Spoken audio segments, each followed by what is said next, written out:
Bab 226. Mendengar suara dari belakang, Isabel ikut menoleh. Di dek atas beberapa orang sedang berjalan mendekat dengan perlahan. Bukankah itu asisten-asisten kapten? Fiona tidak sabar berkata, "Kenapa mereka bisa ke sini?" Raisa juga berkata dengan penasaran, "Memang sangat tampan. Asisten saja sudah setampan ini. Sungguh tidak bisa membayangkan bagaimana wajah kapten itu." Isabel mengumpat dalam hati.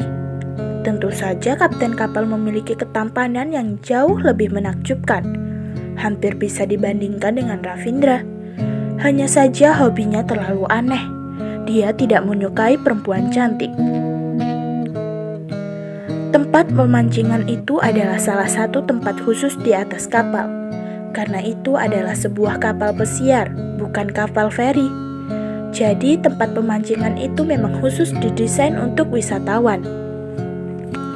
Melihat asisten-asisten itu berjalan kemari, orang-orang yang sedang memancing langsung menghentikan gerakan tangannya dan menoleh ke arah mereka. Asisten-asisten itu malah berjalan ke hadapan Isabel dengan senyuman manis, berkata dengan sopan, "Nona Isabel, kapten meminta maaf atas kejadian tadi. Untuk menebus kesalahannya, dia akan mentraktir Nona Isabel makan malam bersamanya." Ekspresi wajah Isabel berubah total. Dia tidak ingin bertemu kapten aneh itu lagi. "Tidak perlu. Aku tidak ingin berurusan dengan orang berkuasa seperti dia." Isabel menolak mentah-mentah. Raisa dan Fiona malah seolah ingin tersenyum, tetapi malah dipendam.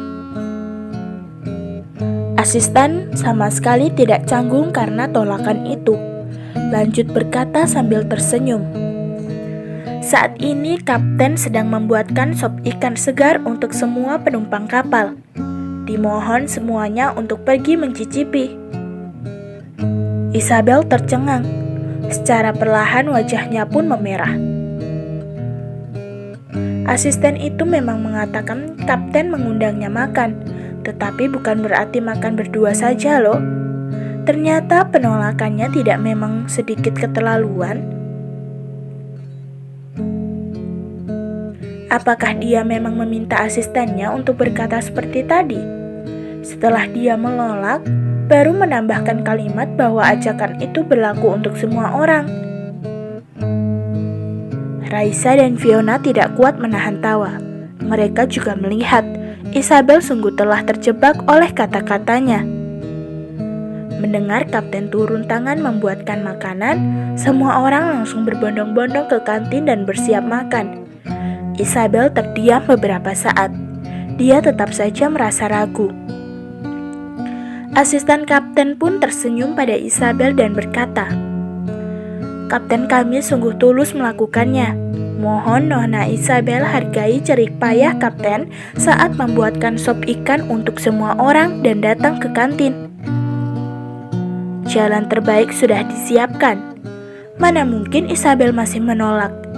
Isabel hanya mengangguk dengan telinga merah. "Baiklah, sampaikan ucapan terima kasih untuk kapten. Aku akan datang bersama teman-temanku."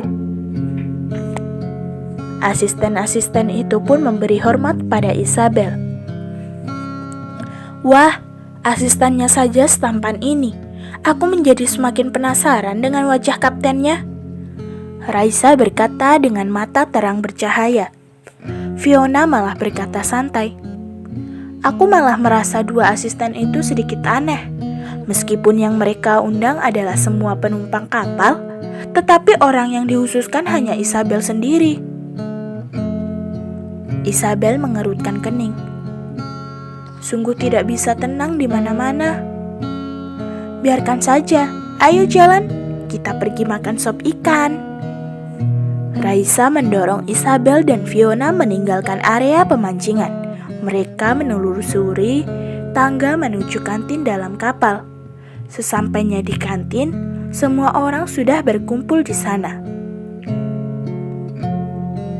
Bisa dibilang yang hadir di sana kebanyakan adalah orang muda.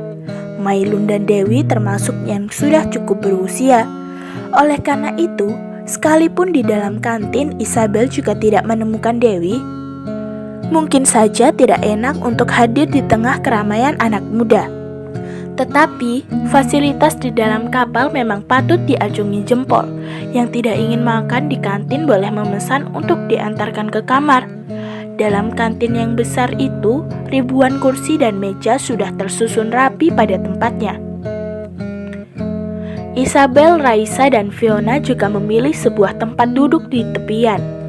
Asalkan tamu sudah duduk pada posisinya, koki-koki akan langsung menyodorkan makanan dan meletakkan satu mangkok sop ikan di depan mereka. Isabel mengangkat mangkok dan meminumnya dengan perlahan, terus mengangguk. Ternyata memang enak. Teknik memasak koki ini sungguh baik. Isabel sengaja mengabaikan kenyataan bahwa kaptenlah yang memasak sop ikan itu. Dibandingkan dengan Raisa yang tegas percaya diri, pembawaan dari Fiona malah penuh kelembutan. Sekalipun meneguk sop ikan, dia tetap mempertahankan wibawa dan keangkuhan dalam diri. Beneran enak. Fiona menunduk dan berpikir sesaat lalu berkata, "Sop ikan ini bisa terasa sangat enak dan segar. Sepertinya karena telah ditambahkan bumbu-bumbu herbal. Bumbu herbal ini memang kelihatan tidak ada apa-apanya, tetapi sebenarnya memberi kebaikan yang besar bagi tubuh manusia." Raisa langsung bertanya, "Bagaimana kamu bisa tahu?" "Kak Sasha yang memberitahuku. Dia pernah memberitahu secara singkat saat sedang di toko obat rumahnya." Fiona melanjutkan, "Bumbu ini hanya diproduksi di 3 tempat. Di antaranya adalah hutan Senong, Sunan Utara, dan Keluargayun. Produksi di Sunan Utara tidak hanya berjumlah sedikit, tetapi kualitasnya juga tidak terlalu baik. Hampir tereliminasi dengan yang lain. Lalu saat ini hanya tersisa 2 tempat, yaitu hutan Senong dan Keluargayun." Isabel bengong setelah mendengarnya. "Sehebat itukah?" Raisa mencium aroma sop ikan itu dengan berhati-hati. "Kalau begitu, apakah akan berpengaruh buruk pada ibu hamil?" Saat mendengar ada kandungan bumbu herbal, yang pertama kali terfikirkan olehnya adalah apakah akan berpengaruh buruk pada kesehatan Isabel. Fiona tersenyum dan menjawab, "Tidak akan. Bumbu herbal ini sangat netral. Yang terpenting adalah bumbu herbal ini akan sangat membantu dalam membentukkan darah manusia. Semakin banyak Isabel meminum sop ikan ini, maka akan semakin bermanfaat untuk perkembangan si kecil." Isabel baru merasa lebih lega. Sebuah troli sampai di depan meja Isabel. Koki meletakkan beberapa piring makanan ke depan Isabel. Isabel terbengong. "Ikan apa ini?" Fiona melihat sejenak langsung berseru, "Ini adalah jenis ikan yang tinggal di dasar laut. Namanya ikan salmon Norwegia." "Aneh sekali, di sini bukan Norwegia. Kenapa bisa ada ikan ini? Dan ikan ini terlihat sangat segar. Kelihatannya baru saja dikirim dari Norwegia." Isabel tidak tahu harus berkata apa. Dia menoleh ke belakang. Sepertinya semua orang di sana diberikan makanan yang berbeda-beda. Dan bukan hanya milik Isabel yang berbeda. Karena setiap meja diberikan makanan yang berbeda-beda, Isabel pun tidak bisa memutuskan apa-apa lagi. Raisa berkata dengan tidak peduli, "Biarkan saja, apapun yang diberikan untuk kita, itulah yang harus kita makan." "Isa, bukankah kata kamu selesai makan malam ini menemui Bibi Dewi? Lebih baik kita makan dengan cepat. Ada banyak sekali orang makan di sini. Makanya dibagi-bagi menjadi meja kecil seperti ini. Lebih baik kita makan dengan cepat dan memberikan tempat duduk untuk semua orang. Isabel melihat orang-orang yang terus berdatangan, spontan mengangguk dan mulai menggerakkan supitnya. Selesai makan, Isabel melihat dan merasa piring-piring kecil yang banyak itu pasti memenuhi satu kardus jika ditumpuk. Setelah menghabiskan makanan, Isabel langsung berdiri dan menyerahkan tempat duduk untuk orang lain. Saat ini asisten Isabel datang dan memberikan handphone untuknya. Telepon dari Nyonya Dewi. Ibu menelpon dia. Isabel langsung mengangkatnya dan berkata, "Bu, ada apa?" Dewi tersenyum dan berkata lewat telepon, "Isa, sebentar lagi kapal ini akan mendarat. Aku dan Mailun memutuskan untuk jalan-jalan ke kota X dulu." Isabel tersenyum dan menjawab, "Boleh kok, kalian berkencan saja dulu. Jangan cemaskan aku, kami bertiga baik-baik saja." Kota X terlihat di sebelah selatan. Dalam setahun hanya ada 3 musim, yaitu semi, panas, dan gugur.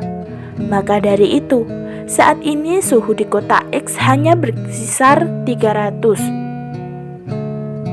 Jalan-jalan di malam hari juga termasuk salah satu pilihan yang tepat. Kapal pesiar mendarat dengan tenang. Isabel merasa malas untuk ke darat.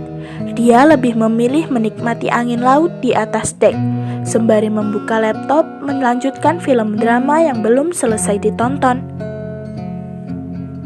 Mereka cukup menikmati waktu liburan kali ini.